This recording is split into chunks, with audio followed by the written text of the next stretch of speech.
Morning. Here's a cup of Kaye. And I'm hoping that this microphone works because I don't want to repeat all this again. I've got this idea in my head and I need to get it out. So I hope you can bear with me, okay? And it is quite chilly in here. I've got this on at the moment. I'll show you my fire. That's what's keeping me warm at the moment. I wouldn't advise it for a camper van. It is kind of like an artificial fire. It's mainly for show, really.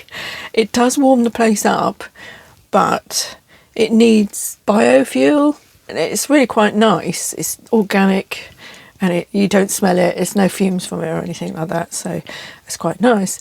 But it's very expensive because that one little pot lasts about half an hour. So I have to keep topping it up all the time.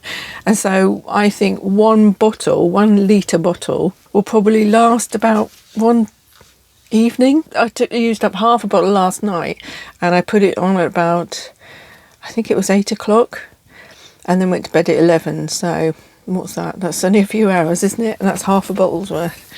So it's not something that I can use to keep warm during the daytime.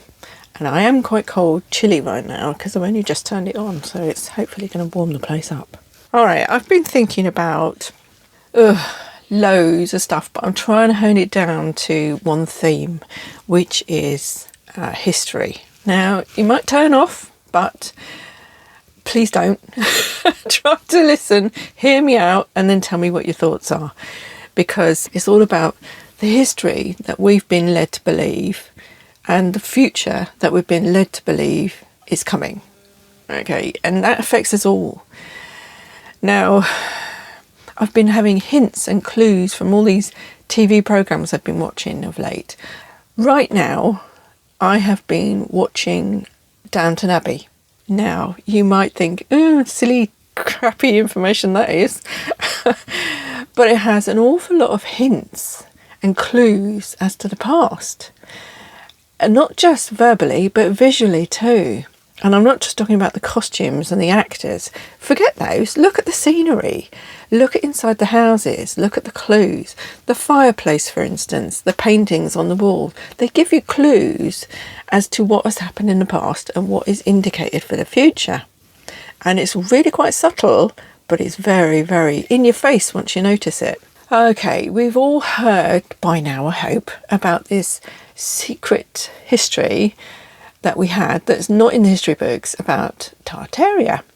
It sounds like a fascinating era, and one which was before the reset. What I'm going to do is everything I talk about I'm going to refer to in a link below in the description. A few years ago, about 4 years ago, just before, the year before 2020, I saw this guy on YouTube.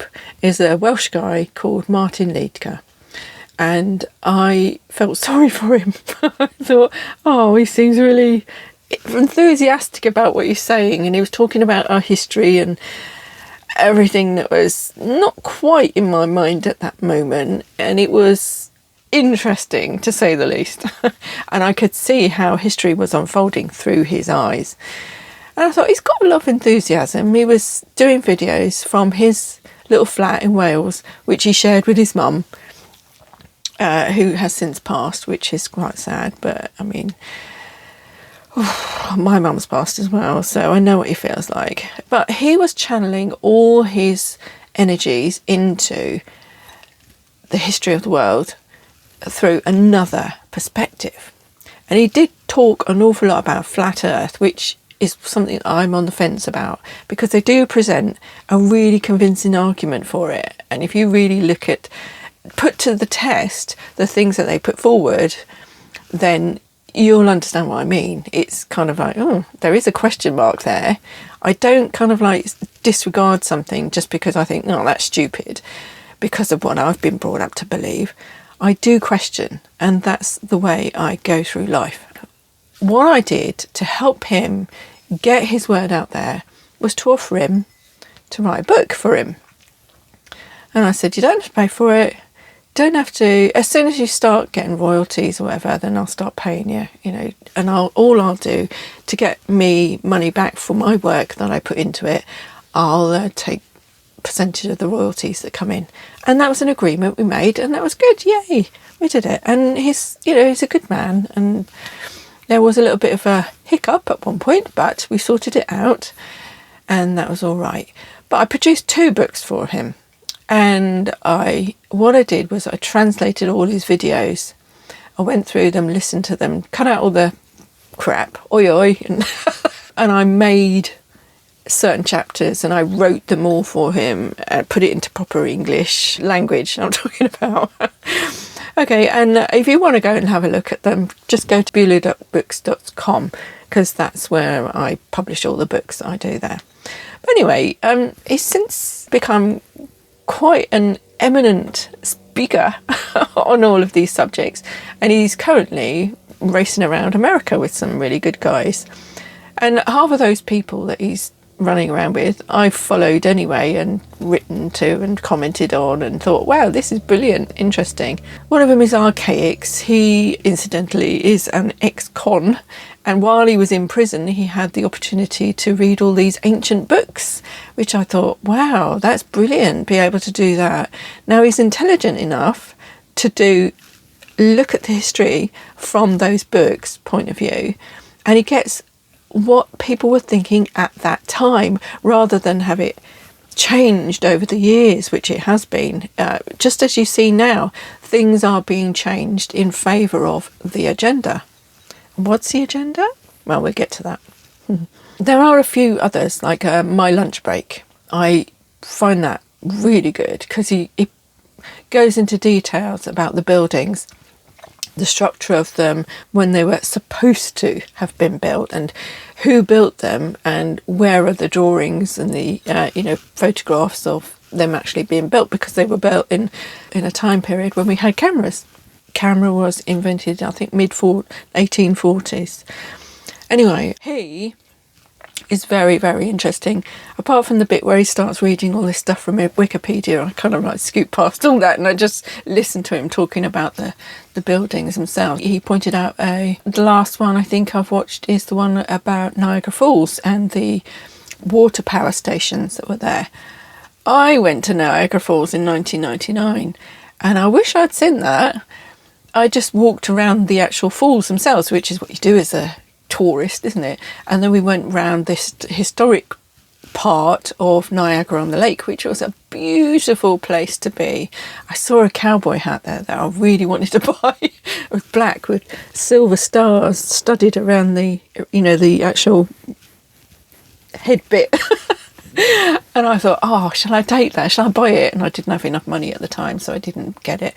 But I fell in love with that hat, and I still keep thinking about it. It's just a hat, so let it go. Then there's another one, which I really did love, and I still do to a point now, but what they're doing is replaying old videos, and then there's a guy who was a relative of Ross. I'll tell you that he died, sadly, on a live stream while he was talking about this. It's called Britain's Hidden History Ross. That's the name of the channel. And he's a Welshman as well. Must have something to do with the Welsh. I don't know what it is. Lovely language, the way they lilt, and gorgeous voices. I don't know why. Must be something to do with their history. But anyway, yeah, Ross was a brilliant man. Very, very interesting. He had done basically what I had done, picked 2 authors and promoted their books, rewrote them, published them. And he also brought up a really interesting fact about the old Welsh language.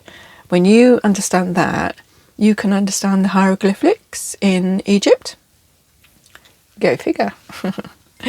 But he gives a very, very good account of how the British nation was made.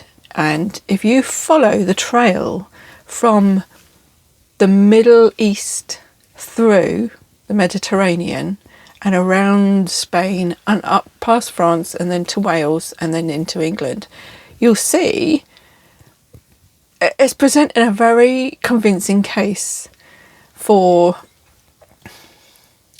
you'll probably switch off again. Jesus having his base in Britain, not in Israel. Okay, so you'll see all the little landmarks he points out, and it's brilliant. It really is good. So fascinating.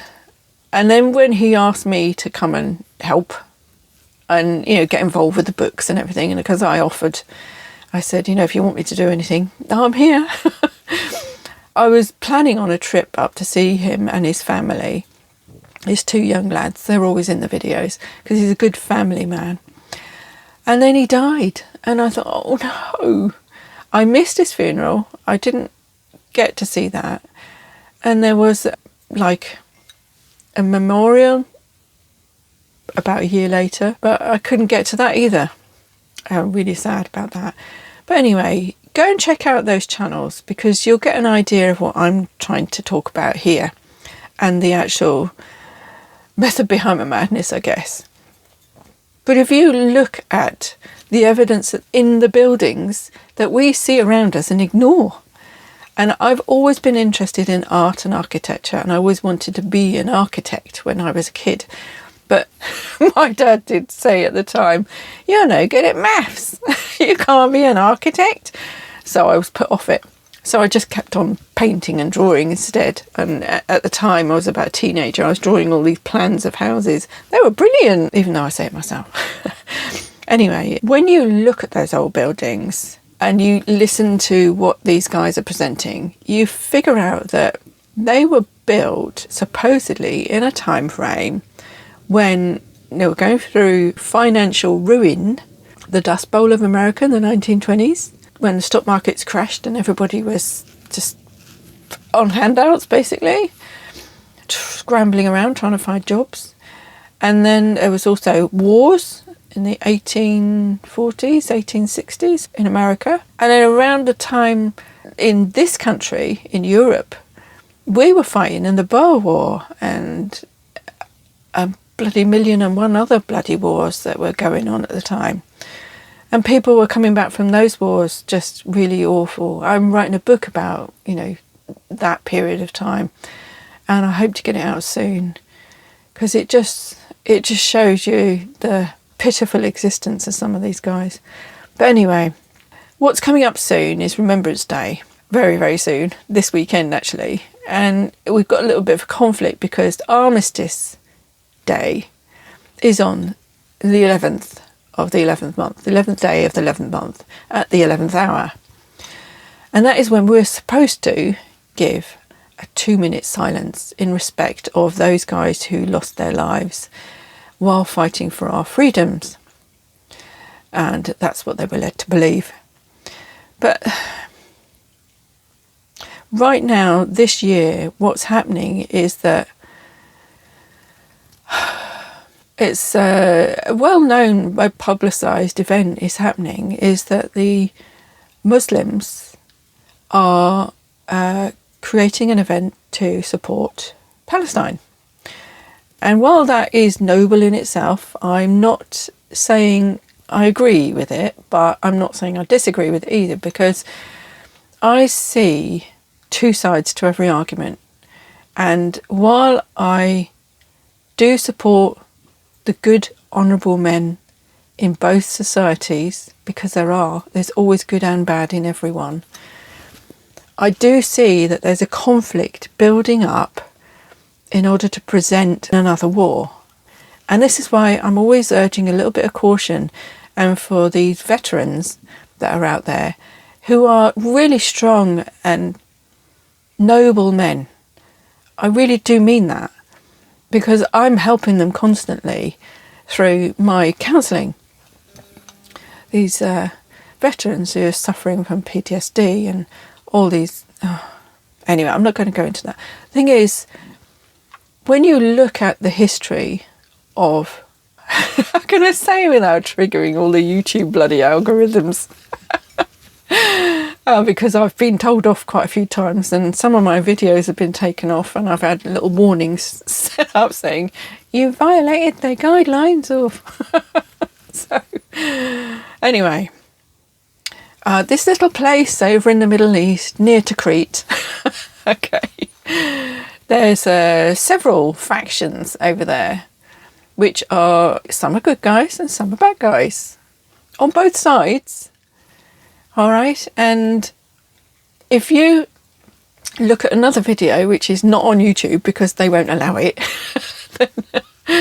and I'll try to put the link. I won't be able to put the link below because they'll definitely take it away. But I'll give words that are broken up, and you can search for it yourself. Okay, but it's on another channel. If you look at the history of the place, then you get to understand how the conflict begins and how it kind of continues, because people want revenge all the time. And I would too, I know, because it's really hard to let go of something that somebody has done against you that is really hurtful, painful. And you go through the grief process, and the grief includes anger. And when you get to that anger stage, it's really hard to control it. But you have to. If you don't control it, then we become like madmen. And those madmen don't think. And that's when we start getting into trouble. It sounds like I'm going off on a tangent here, but bear with me, please. Think of why we are standing for those 2 minutes silence for those men. I think it's all clear to everybody now that the suffering that they went through in order to win just a few inches of land. And even then it was taken back again and again and again. And all the bombs and bullets that were chucked over to the other side from the British were duds anyway. And I actually had a story from my uncle who heard it from a veteran who was sat in a pub talking to him about his experiences during the war. I'll tell you it now because I'll get it over and done with, because it's really quite painful. He was a young lad, underage, and he volunteered to go into the army in World War One.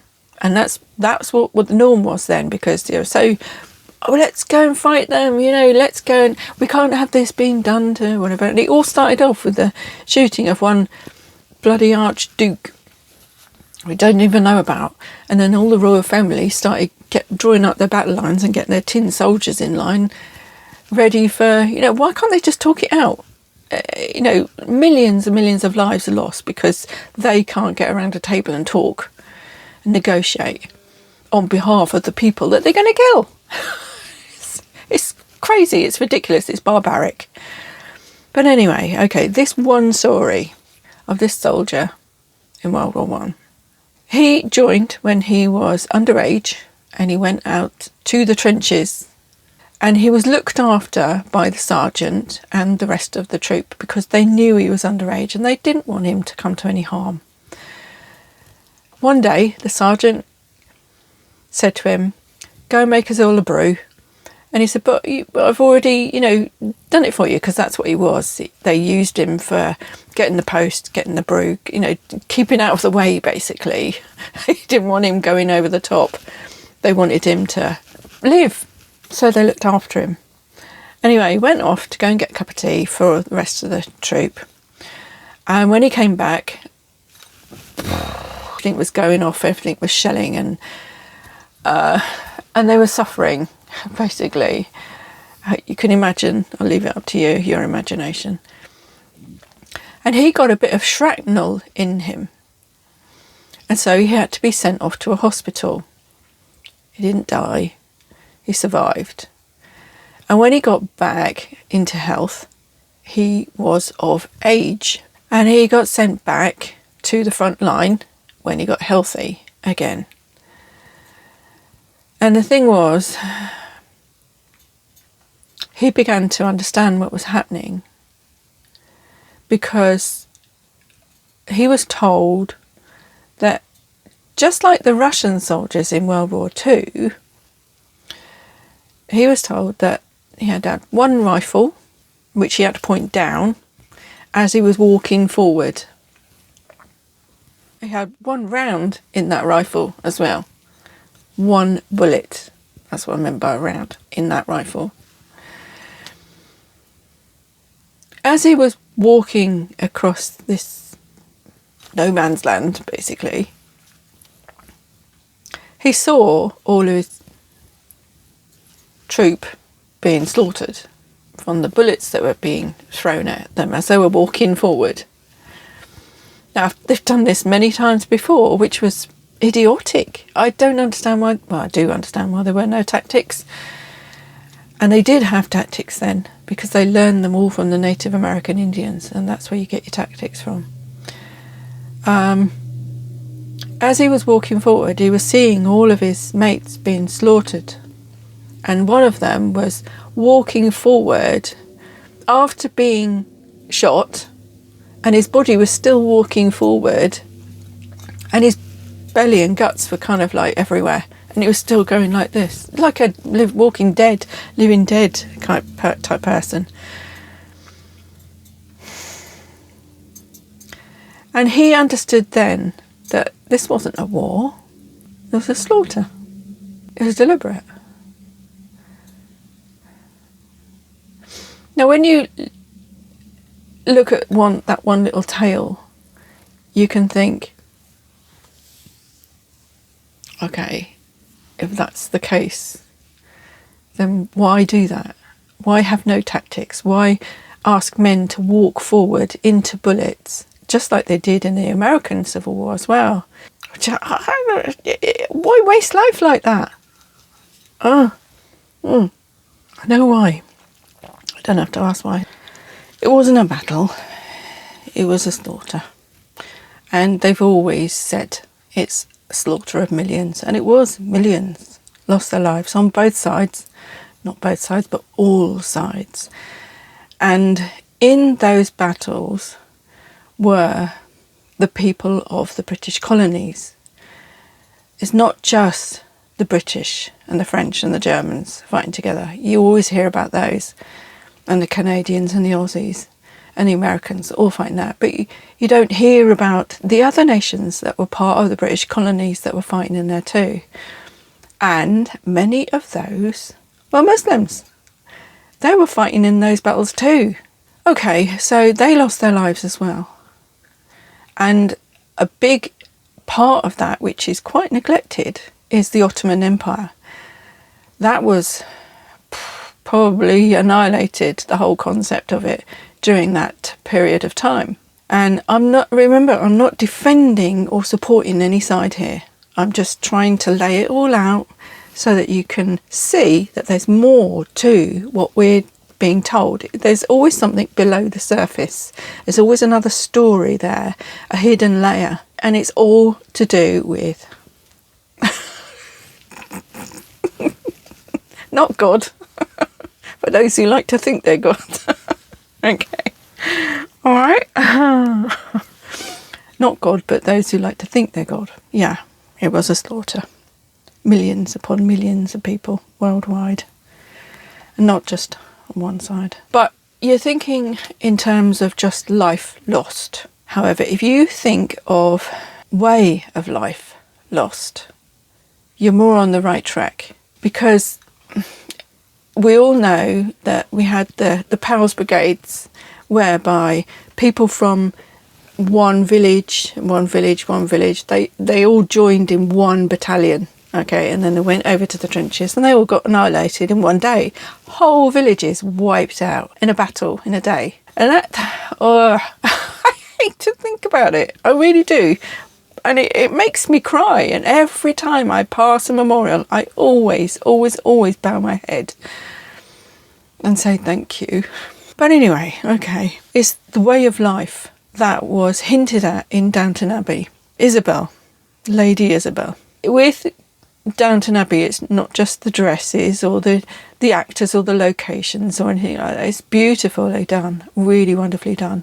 And then when you look at the American version that is done by the same writer and director, The Gilded Age, I think it's called, but that's on Sky and I haven't watched that yet, but I'll give it a go, see what that tells you. There's a lot of secrets that come out in that. They're subtle, but you can watch them and they're so good. You've got to listen for them. You've got to watch for them. When you look at Lady Isabel, or Countess, Duchess, don't know what her title was. I've watched the whole bloody thing several times. But episode 5 of series 6, I think it is. I think it's series 5, episode 6. It's one of them two. I'll check it out and I'll put it in the link anyway. She is set in the drawing room, this beautiful plush room with the rest of the family. And things are changing in the society because people in their life, like servants who they've been with for years, are leaving and getting other jobs. So we're doing something with the hospital that was changing the nature of the local authority, so that she was remarking on the fact that the landed gentry had a system whereby they looked after the locals. People at the local level can't organise it and look after it like the hospital, and it's fed out to the larger circle. Then eventually we'll get a centralised power, and then the people will lose their autonomy.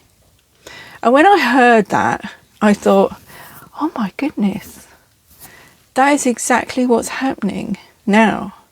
And that is what's happened over the years, from the time of the barons. Remember Runnymede, when they made the Magna Carta?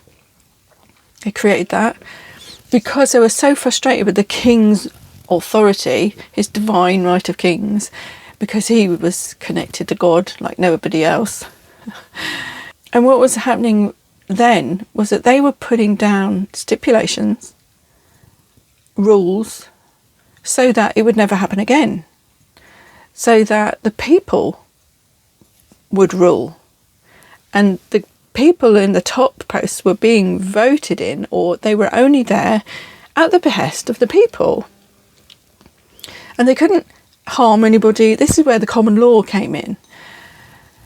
Now, the barons were looking after the people, and that was like a hierarchy that survived from 1200s right through to the 1800s. That's a long time. 600 years. So anyway, she remarked on that changing way of life and the fear, which she said, no good could come of it. Which she was so brilliant. I loved her. Maggie Smith, brilliant actor.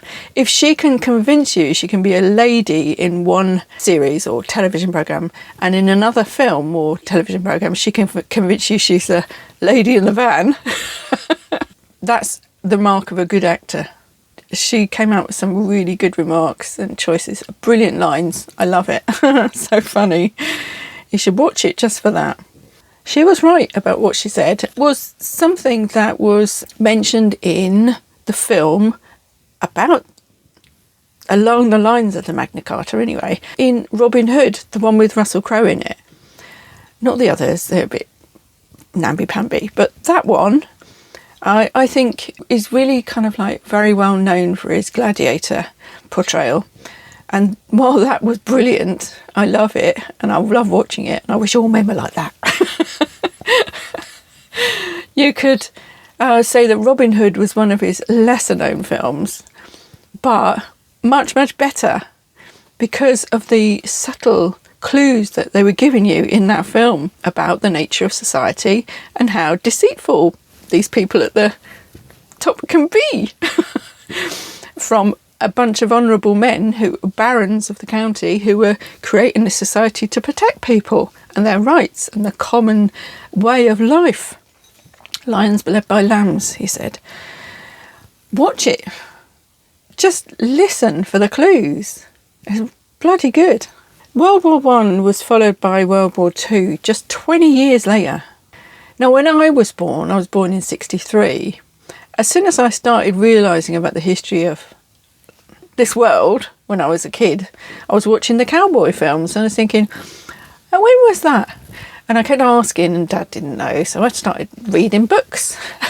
Thinking, that was in 1860s, 1870s, 1880s, 1890s. They were running around in horse and carts and riding horses everywhere, and the cars were just starting to come in, and I just became fascinated with it all then.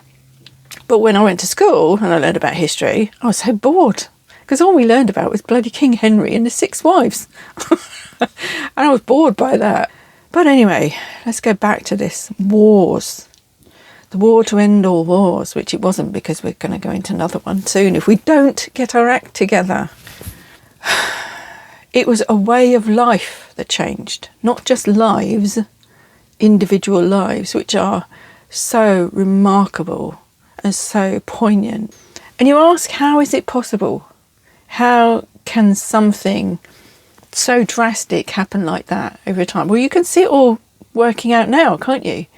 You can see it all changing now. When you look back, they do say, forget history at your peril, because you forget history, you're doomed for the future, because it will repeat and it will play out again, which is doing now. And we must pay attention. If you can't read a history book, then look at the historic programmes like Downton Abbey and listen for the clues. I think the most poignant thing I heard in Downton Abbey was when Barrow went for another job in this empty bloody mansion towards the end of the series. I think it was the last episode, actually. He eventually got a job in this other place that he really found quite so boring compared to Downton Abbey.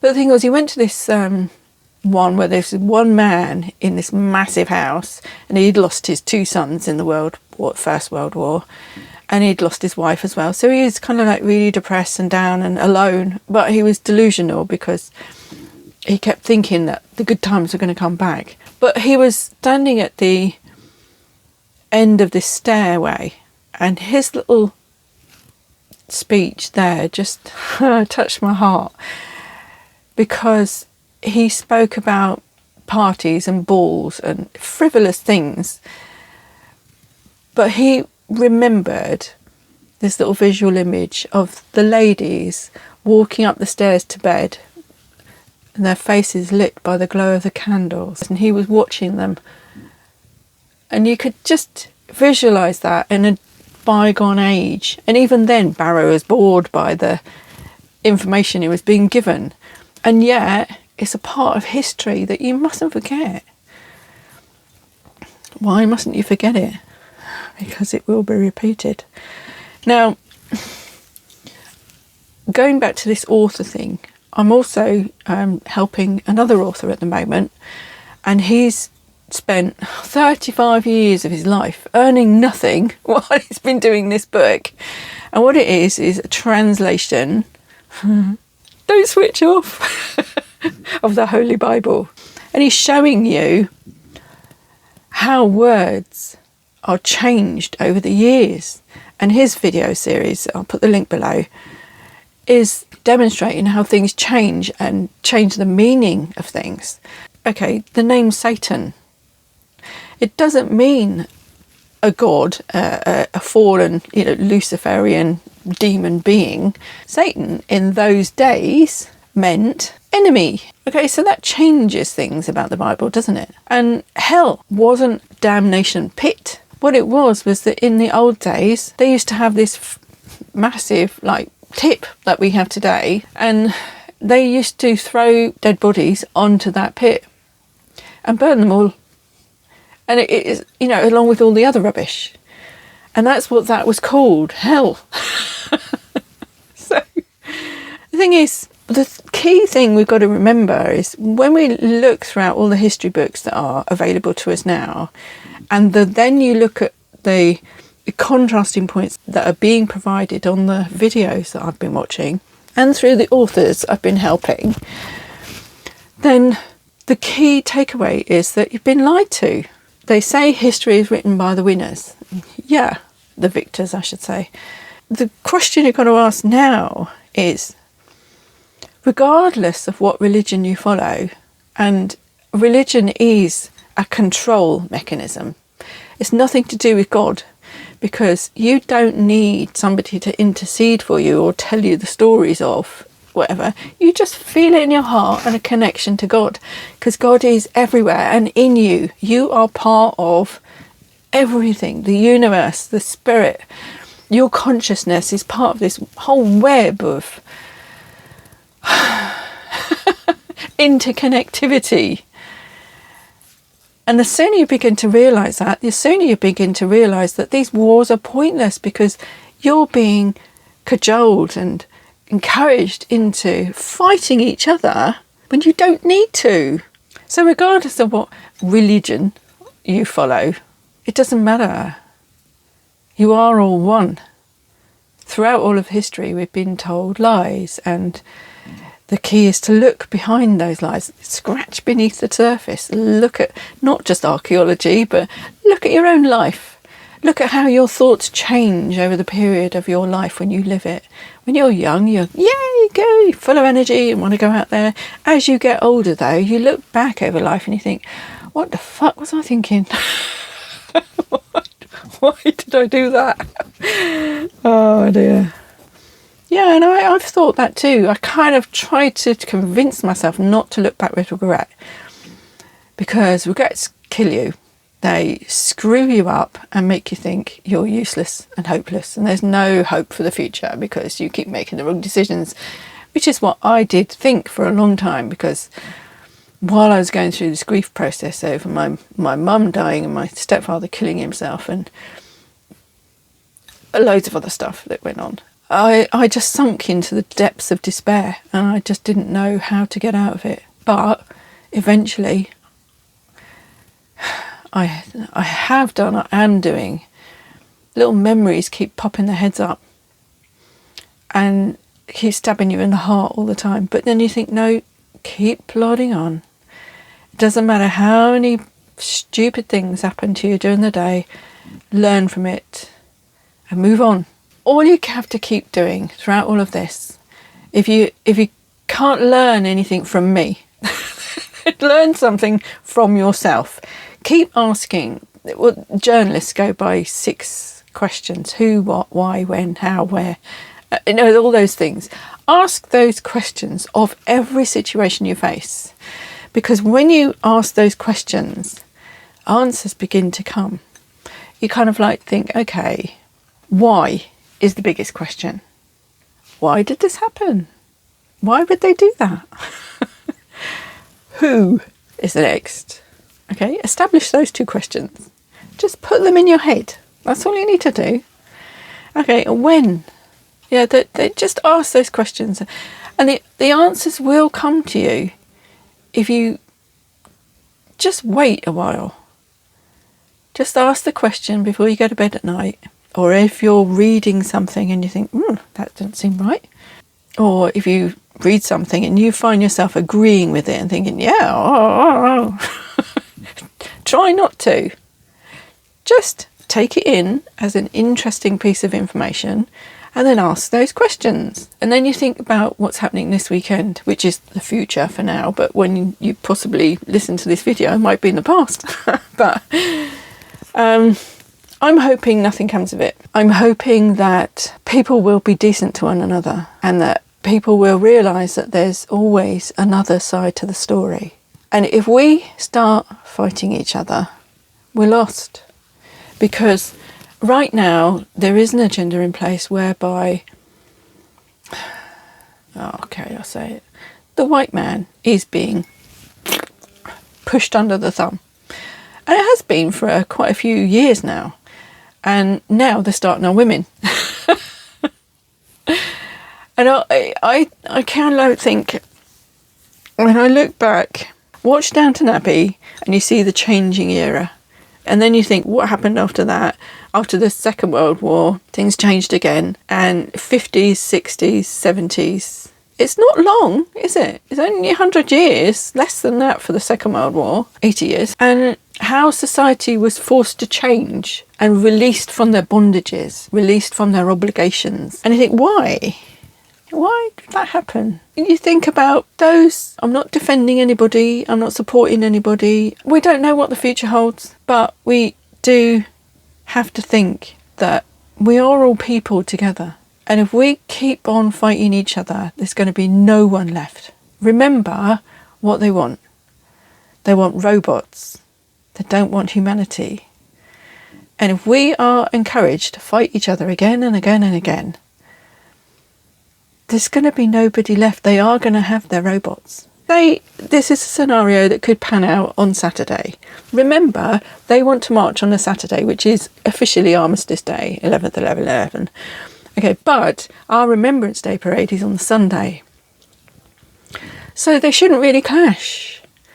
But people are deliberately going down there for fisticuffs. And I hope you don't do that, because if you do, think of the long-term implications. Think of how First World War started through one man being shot. Millions died. And if this instance pans out the way it could do, like a gang of blokes, British blokes who think they've lost their power, which they haven't. It's there if you want it. Just go and grasp it and take it. You're going down there on the assumption that you're going to go looking for a fight. If you just stayed away, put in place restraint, honour, and collaborate together, support each other. All these different religions are there to control you, to make you think in different ways so that they can pit you against each other at some future date, which is what is happening.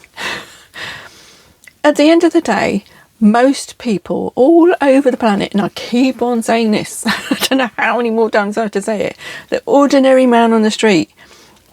I've seen some videos of the Palestinians, I've seen some videos of the Israelis, and they are good people. They're just, I know there's bad on both sides, there's good and bad on both sides. On our side too, there's good and bad. You've got to look at the bigger story, ask the questions, and if you collaborate instead of obliterating each other, then we can work together towards a better world for humanity. You think of all that energy that you could put into, instead of going up there for a deliberate fight, which is inspiring in itself, and it makes you feel worthy, needed, validated. You don't need to have that. Just know your own strength, know your own mind, know your own emotions, understand yourself, understand your nation, understand what your religion is telling you. And I keep thinking, okay, if what is panning out is true, then people like me with my skin colour won't exist in another 10 years or so. And that's what could happen as a start from this Saturday, if we take it to the nth degree. If we don't, and we start showing these at the top, that we are intelligent, that we are able to come together with our hearts, then we win. But if we fight each other, we fail. We lose the battle. And that's end of. We know what happened with this CV thing. We're lied to. History, we're lied to. Even the future, we're being lied to about. So please pay attention. Listen to what's in here. Don't go from here. Ego is a killer unless you control it. Men, you do have a point in society. Your strength is needed. I can't even open a bloody bottle of bloody apple juice because I haven't got the muscles. Oh, I see a beautiful little bird up there in my van. But anyway, I'm going to say bye-bye for now. And hopefully this Saturday and Sunday will be good for everybody. Okay, bye for now.